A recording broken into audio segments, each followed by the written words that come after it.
விவசாயிகளின் வயிற்றில் அடிக்காதே. ஒதுக்கீடு ஒதுக்கீடு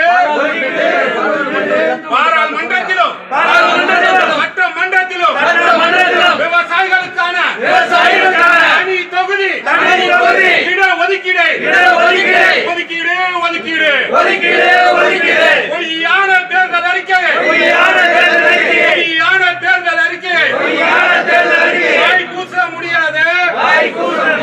தேர்தல் அறிக்கை கொடுத்து எங்கள் உரிமையை தடுக்காது. உங்களுக்காக வேண்டிதான் நாங்கள் குரல் கொடுத்துள்ளோம். போராதே போராதே விவசாய சங்கங்கள் மீது பொய் வழக்கு போடாதே. போடாதே போடாதே விவசாய சங்கங்களுக்கு பொய் வழக்கு போடாதே.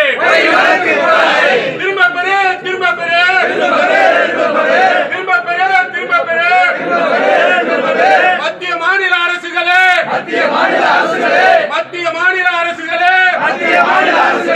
விவசாயிகள் மீது போடப்பட்ட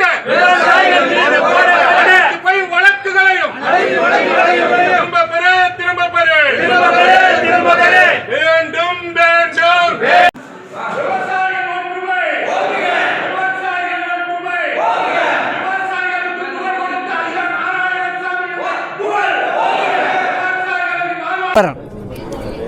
ஐயா நாராயணசாமி ஐயா நாராயணசாமி நாயுடு ஐயா அவர்களினுடைய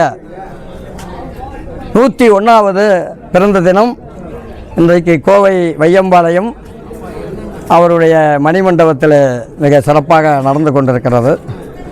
அதில் திருச்சிராப்பள்ளி மாவட்ட தமிழக விவசாயிகள் சங்கத்தின் சார்பாக இங்கே நாங்கள் ஆண்டுக்காண்டு வந்து எங்களுடைய அஞ்சலியை செலுத்தி ஐயாவினுடைய நினைவை போற்றுகிறோம். அது விதமாக வந்திருக்கின்றோம். மரியாதைக்குரிய ஐயா நாராயணசாமி நாயுடு ஐயா 1970 முதல் 9 அம்ச கோரிக்கைக்காக வேண்டி விவசாயிகளினுடைய நலனுக்கு குரல் கொடுத்து ஜப்தி ஏலம் இதையெல்லாம் கண்டித்து விவசாயிகளுக்கு சுயமரியாதையை ஏற்படுத்தி கொடுத்தார். அது உலகத்துக்கே ஒரு ஒளிவிளக்காக திகழ்ந்தார். அகில இந்திய விவசாயிகள் சங்க தலைவராகவே அவரை ஆக்கினார்கள். அதனுடைய விளைவுதான் இன்றைக்கு ஆட்சியில் இருப்பவர்கள் எதிர்க்கட்சியாக இருப்பவர்கள்லாம் இன்றைக்கு கடன் தள்ளுபடியிலையும் இலவச மின்சாரத்தை பயன்படுத்தி இன்னைக்கு ஊரு விட்டு வீடு நாடு விட்டு நாடு மாவட்டம் விட்டு மாவட்டம் இன்னைக்கு சொத்தை வாங்கி போட்டு குவிச்சுக்கிட்டு இருக்காங்க.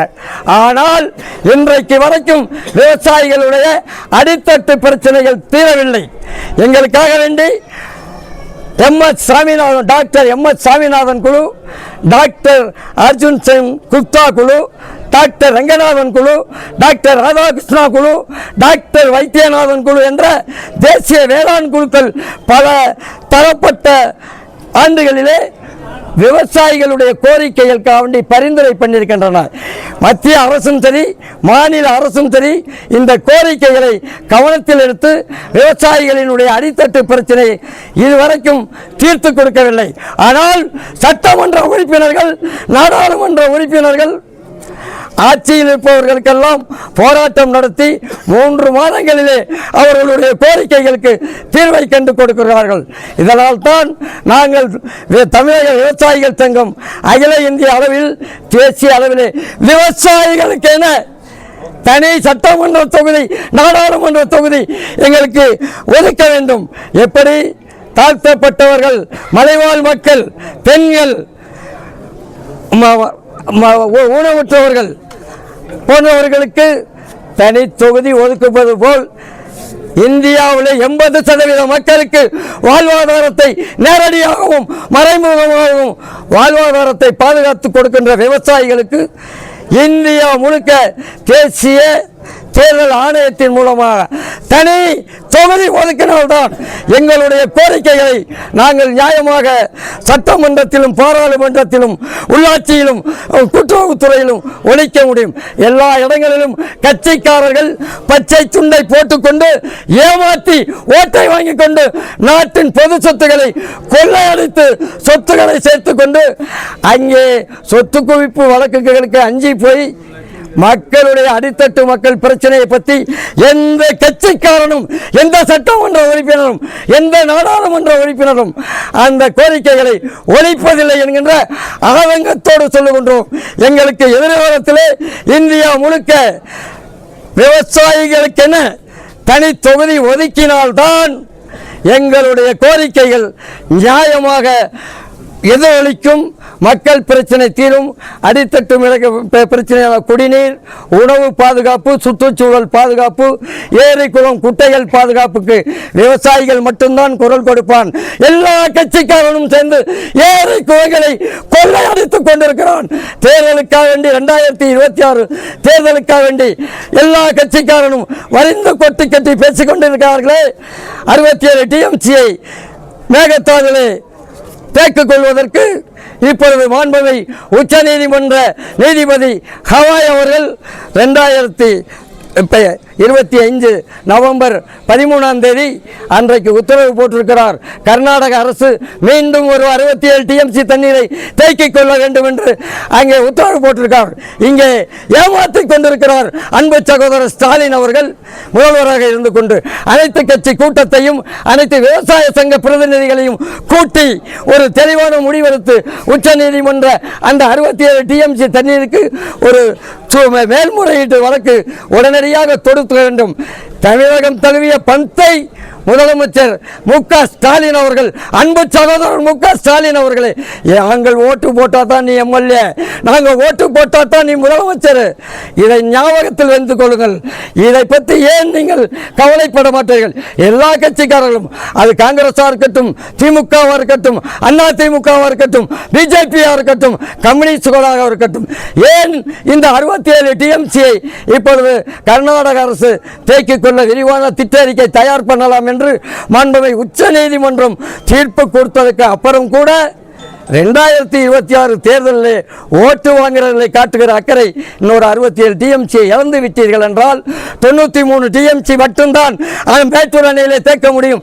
அதிலே 67 இழந்து விட்டால் விவசாயிகளை நீங்கள் ஏன் வெளியே வர மாட்டீர்கள்? கட்சிக்காரனுக்கு அடிமையாக இருந்துவிட்டு உங்களுடைய எதிர்காலம், நம்முடைய பேர குழந்தைகளுக்கு தண்ணீர் வேண்டாமா? குடிக்க தண்ணீர் வேண்டாமா? உண்ண உணவு வேண்டாமா? தங்க கட்சியை சாப்பிட முடியுமா? ரூபாய் நோட்டை சாப்பிட முடியுமா? எல்லா கட்சிக்காரனும் திருடர்களாக இருக்கிறார்கள்.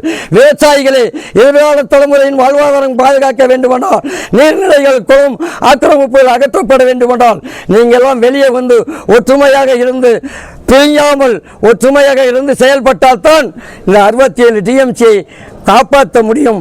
அதிலிருந்து அந்த அணை கட்டு மேகதாது அணையை தடுக்க முடியும். மிக கவலையோடு பதிவு பண்ணுகிறோம். நாங்கள் தஞ்சை டெல்டா பாசன 22 மாவட்டங்களுக்கு குடிநீர் ஆதாரம், 12 மாவட்டங்களுக்கு விவசாய வேளாண்மை ஆதாரம். இந்த உணவுதான், உணவில்லையேன் உயிரில்லை. இதை நீங்கள் கண்டுகொண்டு இதை கவனத்தில் கொண்டு சுற்றுச்சூழல் பாதுகாக்க உடனடியாக தமிழகம் விழிப்புணர்வோடு ஜல்லிக்கட்டு போராட்டம் போல் ஒன்றிணைந்து தமிழகம் தழுவிய பந்தை அறிவிக்க மாண்புமிகு தமிழ்நாடு முதலமைச்சரை இன்றைய ஐயாவோட இந்த 101வது பிறந்த நாள் வேண்டுகோளாக வைத்து விடைபெறுகின்றோம். தமிழக விவசாயிகள் சங்கம் திருச்சிராப்பள்ளி மாவட்டம் பாப்பா சின்னத்துறை மாவட்ட தலைவர். வணக்கம், நன்றி, ஜெய் ஹிந்த்.